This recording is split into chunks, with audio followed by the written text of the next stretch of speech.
Bonsoir à toutes et à tous, c'est simple, ce soir le forum s'attaque à l'une de vos principales inquiétudes, l'insécurité, la délinquance au quotidien, les incivilités, l'autorité. Voilà ce dont on va parler tous ensemble ce soir.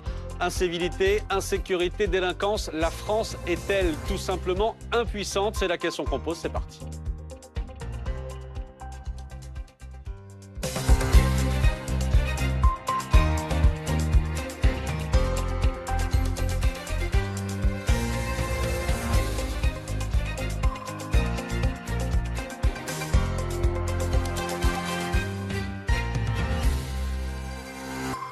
On est un peu plus de 800 000 en France.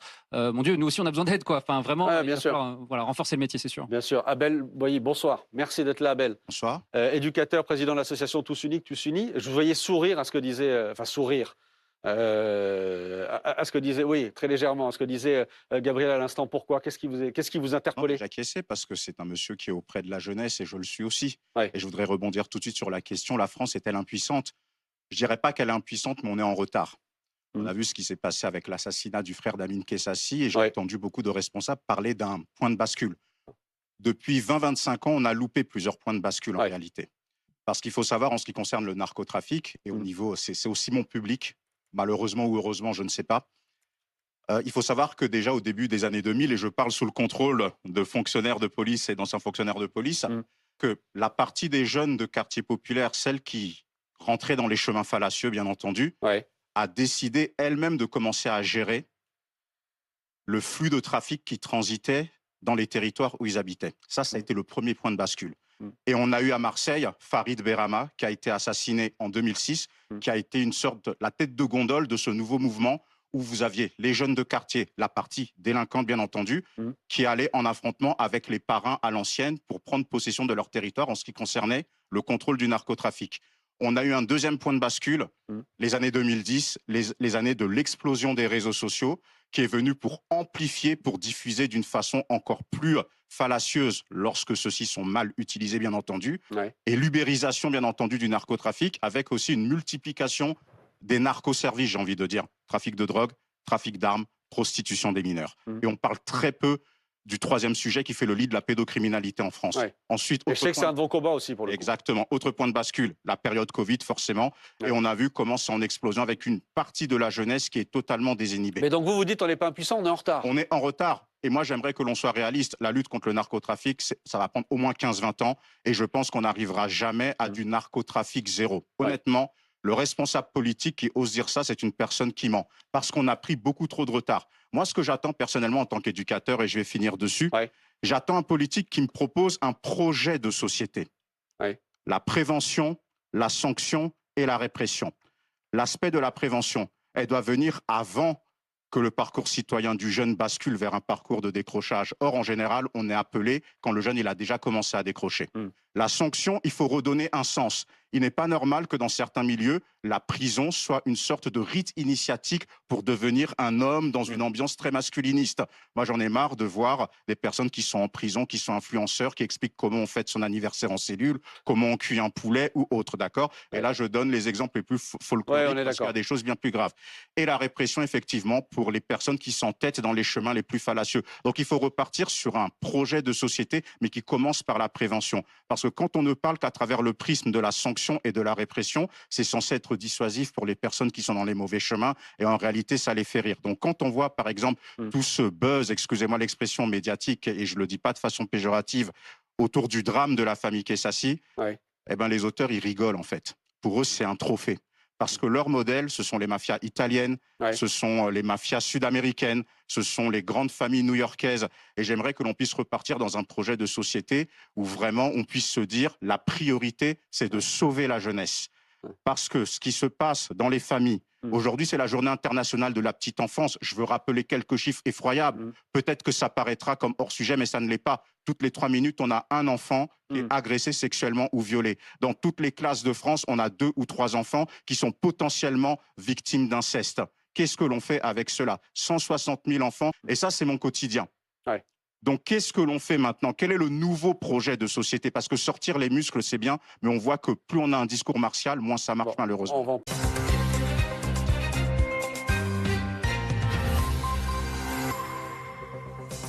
Insécurité, délinquance, la France est-elle impuissante? On en parle ce soir, on en débat autour de ce forum.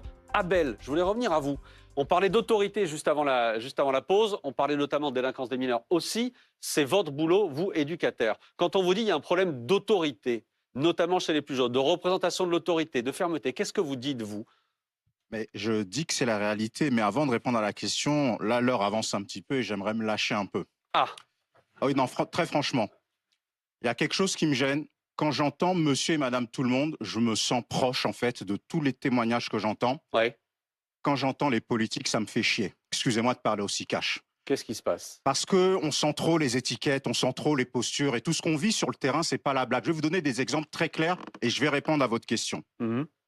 Quand j'ai un jeune qui choque sa maman parce que sa maman découvre qu'il va un peu trop à la selle et que la maman découvre qu'au final, il va un peu trop à la selle parce qu'il s'est fait sodomiser par un éducateur.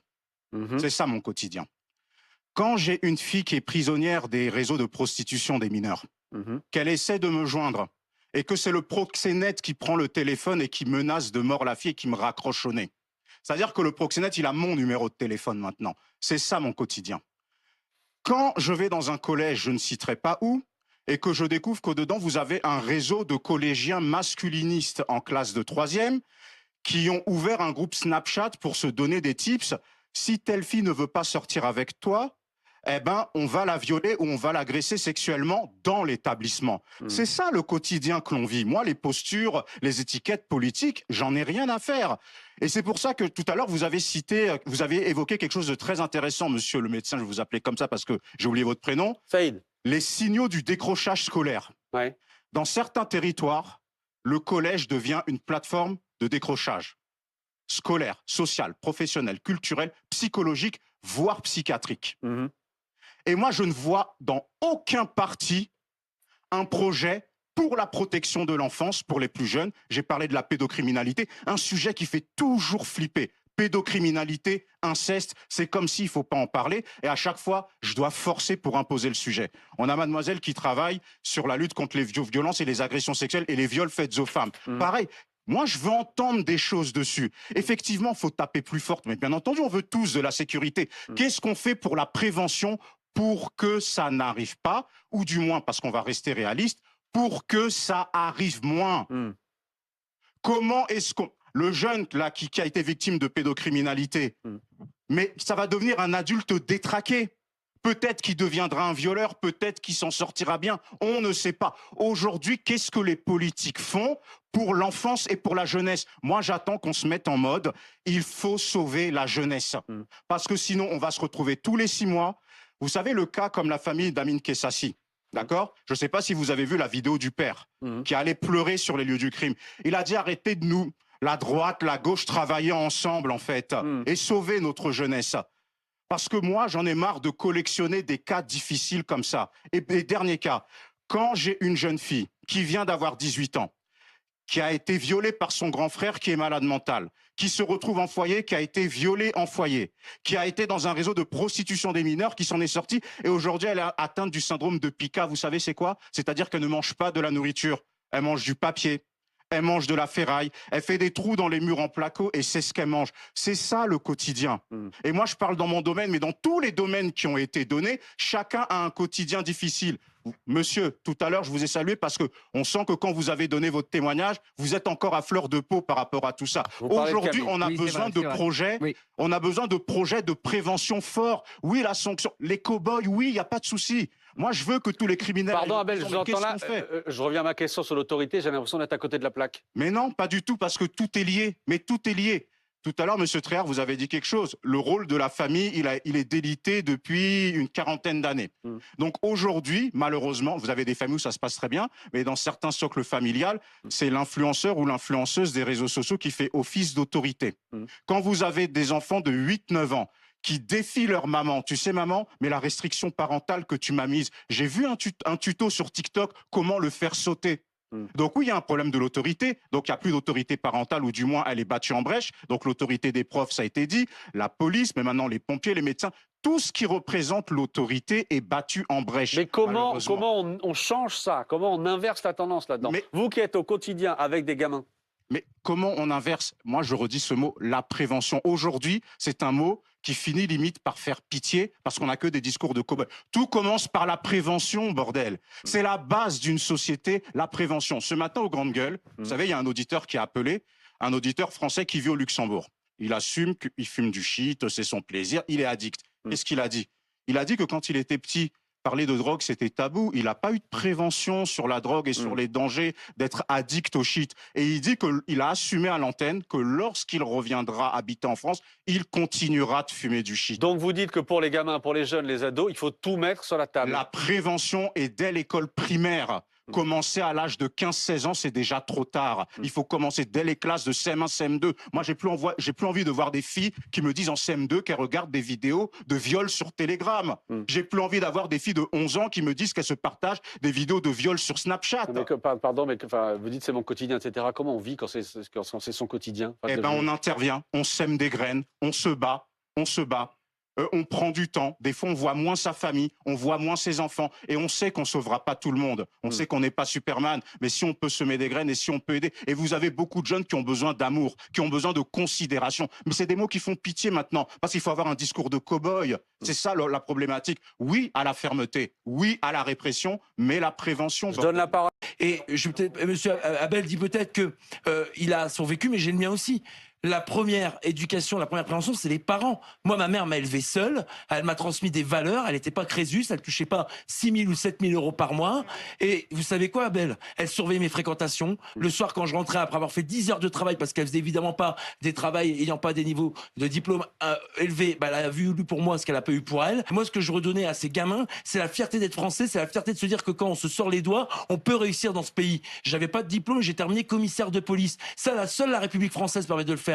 J'ai un mandat de député européen aujourd'hui qui me permet de faire le tour de l'Europe, voir comment ça se passe. Au Royaume-Uni, en Allemagne, en Espagne, en Italie. Vous n'avez pas la même chance ici que si vous partez de rien, vous pouvez terminer aux plus hautes sphères de la République. Ça, c'est des discours qui... Abel Boyer, pour vous répondre, Mathieu Vallée. Je termine, on n'est pas simplement rappeur, on n'est pas chanteur, footballeur, acteur de cinéma, on peut être commissaire de police, on peut être chef d'entreprise, on peut être professeur, on peut réussir parce qu'on se donne les moyens. Et moi, le mec qui me disait, tu gagnes 200 balles pour faire le chouf, et ben moi, la plus grande fierté qui n'a pas de prix, c'était de voir les yeux de ma mère briller quand j'ai porté la tenue de la République en sortant d'école de police et que j'ai fait gardien de la paix, que je l'avais passé en même temps que j'ai passé mon bac. Ça a pas Mathieu Vallée, Abel Boyer vous répond. Mais c'est des s'il vous plaît, Mathieu. Oui, d'accord, mais dans tout ce que vous dites, en quoi ai-je dit le contraire? Vous en avez pas parlé, donc j'en parle. J'ai pas dit que vous l'avez pas dit, j'ai dit. Non, parce que j'ai pas dit que vous disiez pas. Personne n'a le monopole. J'ai pas prétendu avoir le monopole. Je parle globalement. Et moi, je parle du fait de tous les politiques. Moi, tous les partis m'agacent. Mais ça, c'est mon avis personnel. J'ai le droit de l'exprimer. Je ne vois pas de projet pour sauver la jeunesse. Ça, Pardon, là on a une idée, Abel. On a une idée. idée là. Le service national. Oui. Qu'est-ce qu'on fait? Alors, ça peut être intéressant, mais comme ça a été dit, sur la base du volontariat, parce que moi, je ne veux pas d'un conditionnement. On n'est pas là pour dresser les jeunes. Et j'en reviens toujours à ce discours de cow-boy qui devient extrêmement anxiogène aussi, y compris pour les jeunes, et y compris les jeunes qui en ont besoin. Parce que moi, quand j'interviens auprès des jeunes, il ne faut pas croire que je caresse un délinquant dans le sens du poil. J'ai pas dit ça. Oui, mais justement, je le dis. Je n'ai pas dit ça. Je réponds aussi. J'utilise votre technique. Un délinquant, c'est un délinquant. Technique, je parle naturellement. On n'a pas appris ça, Abdel. Un délinquant, c'est un délinquant. J'ai pas de problème pour le dire, et quelle que soit sa couleur de peau. Et les délinquants, on le trouve dans les quartiers populaires, on les trouve à la campagne et on les trouve en col blanc. Bien sûr. Eh ben voilà, la délinquance en col blanc. Ça, c'est un sujet très tabou. Abel, comment vous faites? Moi, quand j'étais gardien de la paix en Seine-Saint-Denis, comment vous faites quand vous interpellez 3 fois le même mineur multirécidiviste qui tire les cheveux des femmes dans les stations de métro pour lui piquer son sac à main? Non mais c'est des vrais discours. Ouais, je vous parle du terrain. Vous êtes quelqu'un de terrain. Pardon aussi d'être prétentieux sur ça. Je suis quelqu'un de terrain pendant 20 ans avant d'avoir été député. Et c'était pas il y a 10 ans, c'était il y a moins de 18 mois. Moi, j'ai interpellé en Seine-Saint-Denis des gamins qui ne savaient faire que voler, qu'on interpellait toujours sur les mêmes lieux d'infraction et qui ressortaient sans réponse pénale, ce que Ryan a évoqué tout à l'heure dans votre appel. Vous voyez, il vient d'une cité, il n'y a pas eu de contrôle aux faciès, il a remercié la police, comme moi je la remercie parce que je n'ai jamais eu de souci avec elle. Et donc, je dis simplement qu'il y a des gamins qui, malgré les préventions, malgré l'éducation, malgré les prestations sociales, malgré les prestations familiales, ne veulent pas s'en sortir et ils ne veulent faire que des victimes. Et quand il ressort au bout de la 3e fois, pardon, mais vous avez 7 établissements pénitentiaires pour mineurs en France, donc on les mélange pas comme vous dites, madame, avec tout le monde. Ils sont en cellule individuelle avec une classification administration pénitentiaire, c'est pas des demeurés. Donc, ils les classent aussi par infraction et par profil. Et donc, je dis simplement que oui, certains, tant qu'ils sont en prison, ils ne refont pas des victimes dehors. Parce que la victime, on n'en parle jamais dans ce système judiciaire pénal. À la et Abel, à nouveau, pour vous répondre. Oui, mais sur ça, je suis d'accord. C'est pas le Ah, vous voyez que moi, je vous saoule pas sur ça. Vous voyez qu'il y a un programme. C'est pas une question de ça. Ça ne m'empêche pas de toujours en vouloir à tous les partis politiques. Maintenant, vous parlez de votre parti. Vous convaincre. Vous parlez de votre parti. OK. Que dit le Rassemblement national sur la lutte contre la pédocriminalité? Rien. Que dit le Rassemblement national? Attendez, moi tout à l'heure j'ai parlé de la prévention, qu'il faut la commencer dès l'école primaire. C'est-à-dire qu'en école primaire, en général, en CE2, CM1, on n'a pas commencé tous les actes que vous dites. Sûr. En général, ça arrive au même collège. Si on est de plus en plus ils sont de plus en plus jeunes, bien entendu. Oui. Mais en général, je dis pas tous les jeunes. Bien entendu. Et ils sont minoritaires, faut le dire aussi. Mais c'est une minorité délinquante qui salit l'image de la majorité silencieuse. Mais ce que je veux dire par là, c'est que le Rassemblement national, le Parti socialiste, LFI, la majorité présidentielle, tous les partis, et pardon pour ceux que j'oublie, vous n'avez pas de projet pour sauver la jeunesse. Quand vous avez un gamin... Je finis. Attendez, Mathieu. Vous n'avez pas de projet. Vous n'avez pas de... Mais je ne m'adresse pas qu'à vous.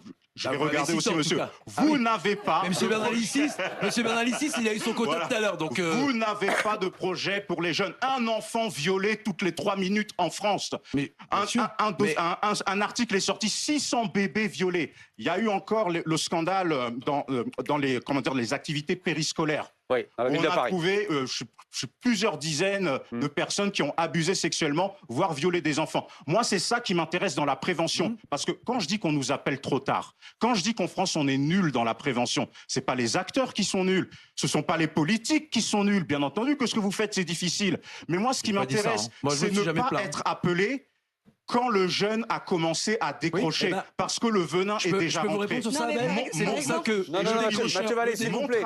Mon travail en tant qu'éducateur, en tant qu'acteur de prévention, c'est de faire en sorte justement que le parcours citoyen de jeunes ne bascule pas vers un parcours de décrochage. Je peux vous répondre sur ça, Abel, ou pas? Aujourd'hui, on nous appelle trop tard. Quand on parle maintenant, l'autorité, le service militaire à remettre, tout ça dans l'esprit du jeune, c'est bafoué. Parce que la violence, quelque part, c'est le résultat d'un parcours. Et quand je dis ça, je ne caresse pas la délinquance. Non, mais j'ai pas dit ça. Alors, je vous réponds rapidement.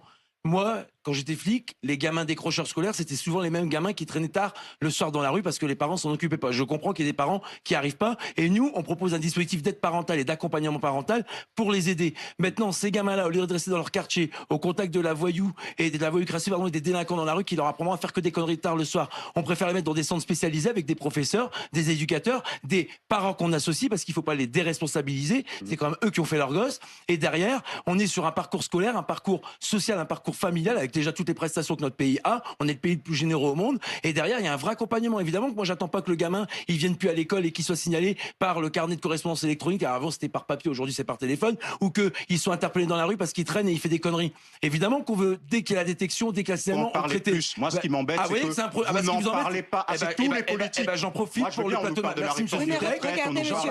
Par exemple, avec Attendez, Laura. Je vais me faire engueuler parce que je propose avec mon parti. Non. Et ensuite, Stanislas Godon. Je vous oublie pas, Stanislas. Non, pas du tout. C'est que, par exemple, nous, avec Abel, on s'est révolté mercredi sur justement la pédocriminalité. Et madame, je vais la rejoindre aussi, sur les violences sexuelles, agressions. Et on va en parler. Qu'il n'y ait personne, aucun parti politique qui ait décidé d'utiliser le même dispositif qu'aux États-Unis et au Canada, c'est-à-dire un fichier consultable de manière publique où l'ensemble des délinquants sexuels, violeurs, agresseurs ou harceleurs soient répertoriés. Vous savez que ça existe, ça, pas public. Non, il n'est pas, public. Pas public. Le FIGES, ça. Bah oui, mais il n'est pas public. Non, mais bien sûr.